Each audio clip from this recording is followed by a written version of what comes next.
man kalder gravitationskraften. Kraften på det lille objekt vil pege hen imod det store objekt, så den store masse, store M, påvirker den lille masse, lille m, med en kraft den vej. Og den lille masse påvirker den store masse med en kraft den vej, der er præcis lige så stor, men er modsat rettet. Den kraft kalder vi gravitationskraften, eller tyngdekraften. Eksperimenter har vist, at tyngdekraften i størrelse kan findes ved at tage massen af det ene objekt i kilogram, gange det med massen af det andet objekt, målt i kilogram. Divideret med, hvor langt der er fra det ene objekt over til det andet objekt, målt i meter, så herfra og hertil. Den afstand der er målt i meter, skal i anden. Og så gange med en konstant, der så vidt vi ved er en konstant for hele vores univers. Man kalder den gravitationskonstanten. Den formel, der står her, kaldes for Newtons universelle gravitationslov. Og det formlen altså siger, det er, at den kraft, der virker mellem alle genstande, der har masse, er direkte proportional med masserne, omvendt proportional med kvadratet på afstanden imellem dem, og proportional med en konstant, vi kalder gravitationskonstanten.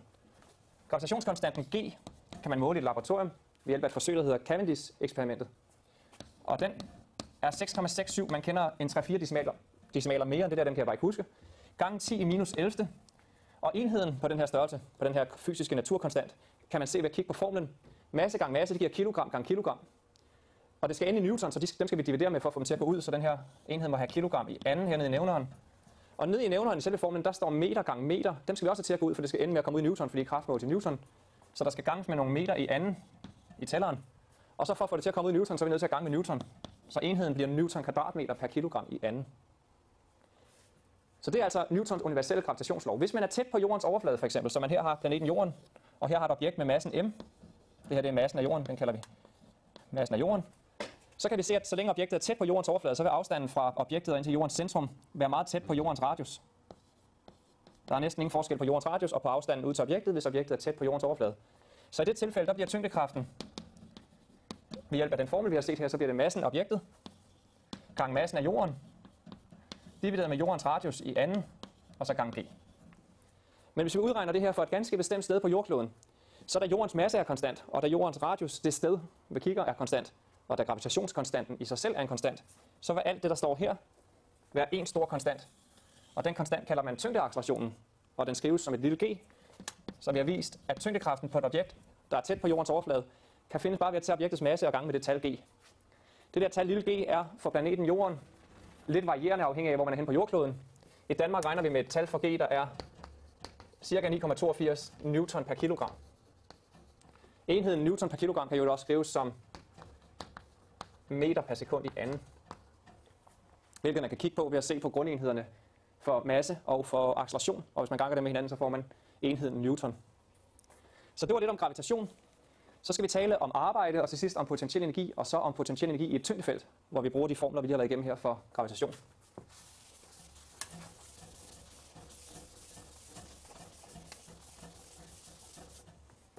Så nu bliver overskriften arbejde. I fysik der definerer man arbejde som skalarproduktet mellem en kraft og en flytning. Så hvis en kraft flytter et objekt over en ganske bestemt afstand, og man tager kraftens størrelse målt i newton og gange med flytningens størrelse målt i meter, og hvis kraften er parallel med flytningen, og de er i samme retning, så skal man bare tage størrelsen af kraften gange størrelsen af flytningen, så får man arbejdet. Hvis vi for eksempel har et objekt her, som bliver påvirket af den her kraft F, og objektet flytter sig herfra langs den her flytningsvektor og herover til, så siger vi, at den kraft har udført et arbejde under den flytning, som er skalarproduktet mellem de to vektorer. Og i matematik der har vi lært, at skalarproduktet det er længden af den ene vektor gange længden af den anden vektor gange cosinus til vinklen imellem de to vektorer. Så ved at kigge på den matematiske definition af et skalarprodukt, så kan vi se, at det her det kan give et tal, der er større end 0. Det svarer til, at vi udfører positivt arbejde, og det betyder, at kraften og flytningen er i samme retning. For det betyder, at vinklen mellem er 0, og cosinus til 0 giver bare et 1-tal. Altså bliver det positivt, fordi længden af en vektor er positiv, og længden af en vektor er positiv, og cosinus til vinklen bliver positiv. Så hvis de er parallelle, så giver det noget, der er større end 0. Det kan også give noget, der er mindre end 0, hvis vinklen er større end 90 grader. For hvis man tager cosinus til en vinkel, der er større end 90 grader, så får man et tal, der er negativt. Og når vi tager noget positivt og ganger på noget negativt, så får vi noget negativt. Så et skalarprodukt kan give noget negativt, og derfor kan fysisk arbejde også godt give et negativt antal joule. Hvis for eksempel vi påvirker med en kraft 10 newton til højre, men objektet af en anden grund flytter sig til venstre, så udfører den kraft der et negativt arbejde under flytningen. Og det kan også give præcis 0. Det giver præcis 0, hvis vinklen mellem kraften og den aktuelle flytning af objektet er 90 grader. Hvis jeg for eksempel flytter svampen vinkelret på tyngdefeltet, så den kraft, jeg påvirker svampen med, den er vinkelret på retningen af tyngdefeltet. Der er 90 grader imellem den her kraft og den her flytning og den her kraft, så bliver arbejdet 0. Så vi kan altså se, at arbejdets fortegn det afhænger af beliggenheden af de vektorer, der bliver prikket med hinanden. Så skal vi lige tale om potentiel energi. Og det, der så var formålet med den her video, det var at vise, hvad bliver den potentielle energi i et tyngdefelt. Så lad os lige repetere, hvad ordet potentiel energi betyder i B-niveau fysik, før vi bruger det i A-niveau fysik. På B-niveau der taler vi om potentiel energi som beliggenhedsenergi, hvis det er potentiel energi i tyngdefeltet. Man kan også have potentiel energi i en fjeder. Hvis en fjeder den er sammentrykket, så er der nu gemt energi i fjederen. På samme måde, hvis et objekt er løftet i tyngdefeltet, så er der nu gemt energi i objektets beliggenhed i tyngdefeltet. Det kalder vi gravitationel potentiel energi. Så hvis vi har en reference her, hvor vi siger, her der er den potentielle energi 0. Det viser så nemlig, at man må selv beslutte, hvor man sætter nulpunktet for potentiel energi. Og vi siger, her der ligger nu et objekt med massen m. Og vi har defineret, at den potentielle energi her i tilstand 1, det her det kalder vi tilstand 1, at den er 0. Det er en definitionssag. Hvis vi så løfter objektet op, så det om lidt havner heroppe i tilstand 2, så er objektet af en afstand af h fra vores referencelinje. Så talte vi om på B-niveau, at nu er den potentielle energi heroppe i tilstand 2. Den er massen af objektet gange tyngdeaccelerationen gange højden. Og hvorfor er den det? Det er fordi m gange g, det er jo tyngdekraften på objektet. Og hvis vi regner ud, hvor stort et arbejde vi skal udføre for at løfte objektet herfra og herop til, så skal vi jo netop løfte med en kraft, der er mindst lige så stor som tyngdekraften, for at objektet løftes. Og tyngdekraften nedad på objektet, den er m gange g, og den afstand, vi flytter objektet, den er h. Så det arbejde, vi udfører, når vi løfter objektet herfra og hertil, det må være m gange g gange h. Og det arbejde, vi har udført på objektet, det er ikke spildt. Det er blevet brugt til at forøge den potentielle energi fra e-pot 1 til e-pot 2. Så det er blevet til en ændring i potentiel energi. Vi kan faktisk se, at det her det er det arbejde, der er udført af os. Så det arbejde, vi har udført på objektet, det er lige med den energi, objektet har fået på grund af beliggenheden i tyngdefeltet. Hvilket arbejde har tyngdekraften udført, når vi har løftet kuglen herfra og hertil? Ja, der har tyngdekraften virket nedad, men objektet er flyttet opad. Så tyngdekraften har faktisk udført et negativt arbejde. Og det vil sige, ændringen i potentiel energi, som er lige med e-pot 2 minus e-pot 1, som bliver m gange g gange h, det var e-pot 2, m gange g gange h, minus e-pot 1, men e-pot 1 havde vi valgt til at være 0. De to trukket fra hinanden er præcis lige med det arbejde, vi har udført for at løfte kuglen op i tyngdefeltet. Så det arbejde, vi har udført, er ikke udført forgæves. Vi har brugt det til at øge den potentielle energi i objektet. Men hvis vi nu udtrykker det ved hjælp af det arbejde, tyngdefeltet har udført, så fordi tyngdekraften er nedad, men kuglen er blevet løftet opad af os, så har tyngdekraften udført negativt arbejde. Så det arbejde, tyngdefeltet har udført, tyngdefeltets arbejde, er lige med minus, eller vi kan også sige, at minus det arbejde, tyngdefeltet har udført, er lige med ændringen i potentiel energi. Og den formel her kommer vi til at vende tilbage til lige om lidt, når vi skal vise, hvad bliver den potentielle energi i en vilkårlig afstand væk fra et objekt. For eksempel den potentielle energi fra jordkloden, når man kommer langt væk fra jordkloden. Der skal vi bruge den formel. Så lad os nu kigge på potentiel energi langt væk fra et objekt. Fordi den her potentielle energi, vi taler om her, den gælder kun tæt på overfladen af et objekt, hvor man kan regne tyngdekraften som værende konstant. Hvis vi nu kigger på en mere astronomisk situation, hvor vi for eksempel her har, det kunne være jordkloden, det kunne være jorden, og den har massen m jord. Og lad os nu forestille os, at det der er jordens tyngdepunkt, og herude der befinder et andet objekt, som er massen lille m. Og afstanden fra jordens centrum og ud til lille m, den kalder vi r. Så her er målt i SI-enheden meter. Hvis vi nu tegner en stedakse ind igennem jordens massecentrum, og massecentrum er det objekt der, så kan vi nu spørge os selv, hvor stort et arbejde skal der til for os at flytte den her objekt herfra og en lille smule til højre. Altså en lille smule væk fra jordkloden. Så vi spørger, hvor stort et arbejde skal der til at flytte massen lille m herover. Sådan så den nu er flyttet den lille afstand derfra dertil, og den lille afstand, den kalder jeg dr, hvor d'et betyder, at det er en infinitesimal størrelse. Det er det, vi bruger i matematik. Når vi skriver d foran noget, så betyder det her en lille smule af det symbol, der står bagefter. Så her er en lille smule afstand. Så vi spørger os selv, hvor stort et arbejde skal vi udføre for at flytte den derfra dertil? Vi skal jo påvirke objektet med en kraft, der er mindst lige så stor som tyngdekraften på objektet, ellers kunne vi ikke flytte den vej. Så det arbejde, vi skulle udføre for at flytte den herfra hertil, det bliver tyngdekraften, størrelse gange med flytningen. Så hvor stort et arbejde udfører tyngdefeltet så under den flytning? Det arbejde, som tyngdefeltet udfører, det vil være lige med minus tyngdekraften gange med flytningen. Og grunden til, at jeg får et minus her, det er, fordi vi så, at skalarproduktet gav noget negativt, hvis vinklen var større end 90 grader. Og her bliver vinklen mellem tyngdekraften, som peger den vej, Den her vej er tyngdekraften. Og flytningen, som er den vej til højre, der er vinklen 180 grader, og cosinus til 180 grader giver minus 1, så derfor får jeg et minus her, når jeg udregner arbejdet fra tyngdefeltet.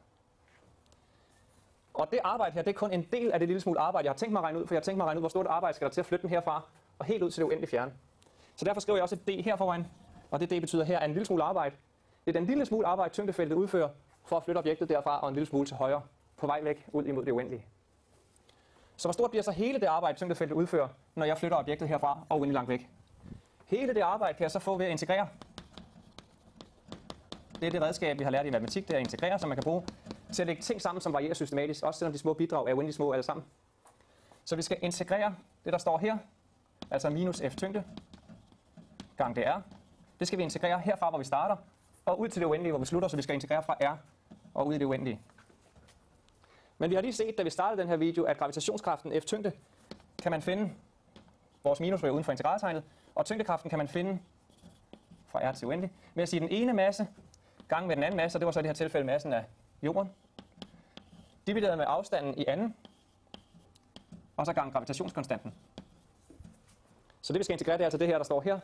Og da massen af det objekt, der er her, antages at være konstant, så det er altså ikke noget, der mister masse, vi er i gang med at transportere ud i det uendelige. Det er noget, der har konstant masse. Og da jordens masse er konstant, så kan de ryge uden for integralet sammen med store g, for store g er også en konstant.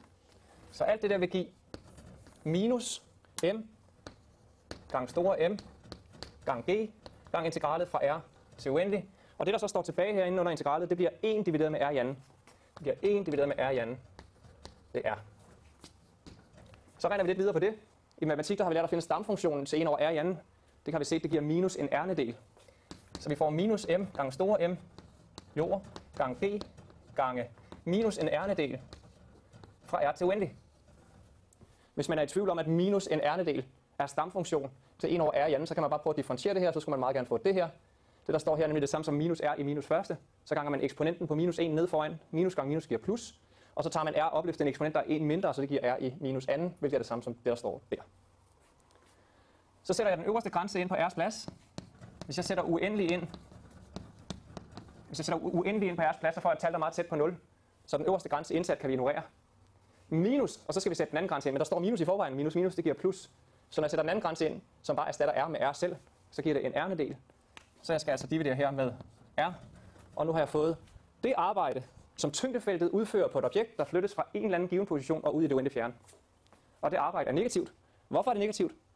Det er fordi tyngdekraften hele tiden modvirker at flytte det væk ud til det uendelige. Så kraften er den vej, men flytningen er den vej, så tyngdekraften udfører negativt arbejde. Så konklusionen er altså, at det arbejde tyngdefeltet udfører, er lige med minus massen af objektet, gange massen af jorden, gange gravitationskonstanten, og divideret med den afstand, objektet har til jordkloden.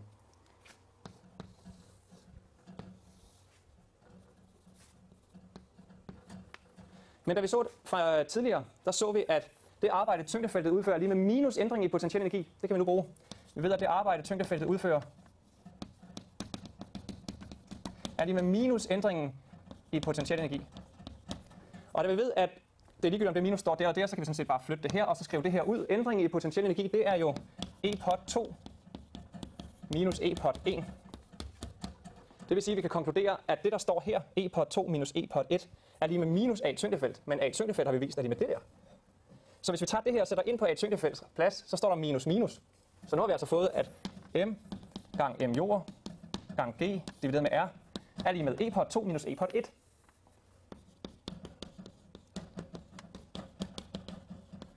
Men hvad er e pot 2? E pot 2 det er den potentielle energi, objektet har, efter vi har flyttet det ud i det uendelige fjerne. Den kender vi ikke, men det er lige meget, at vi vælger den bare. Vi sætter den der til 0. Vi siger, at vi antager, at den potentielle energi i det uendelige fjerne, den er 0. Så den der går væk. Hvad bliver den potentielle energi så her i den tilstand, vi startede, som var tilstand 1, inden vi flyttede objektet ud? Ja, så nu kan vi se, at e pot 1 har et minus på sig, men det kan vi over på den anden side, og så har vi e pot 1. Så nu har vi vist, at den potentielle energi, som er en funktion af afstanden r til jordklodens massecentrum, er lige med minus massen af objektet gange massen af jordkloden gange gravitationskonstanten divideret med afstanden ud til det punkt, hvor vi er. Hvis man synes, det er lidt mærkeligt, at den her potentielle energi den er negativ, når man er her, Så kan man spørge sig selv, jamen er den så mere eller mindre negativ, når jeg kommer herud? Ja, hvis den er negativ her, og den ender med at blive 0 derude, så må den blive større og større, den potentielle energi, når jeg kommer herud, ud imod 0. Så hvis jeg gennemløber negative tal og ender på 0, så må de negative tal blive mindre og mindre negative.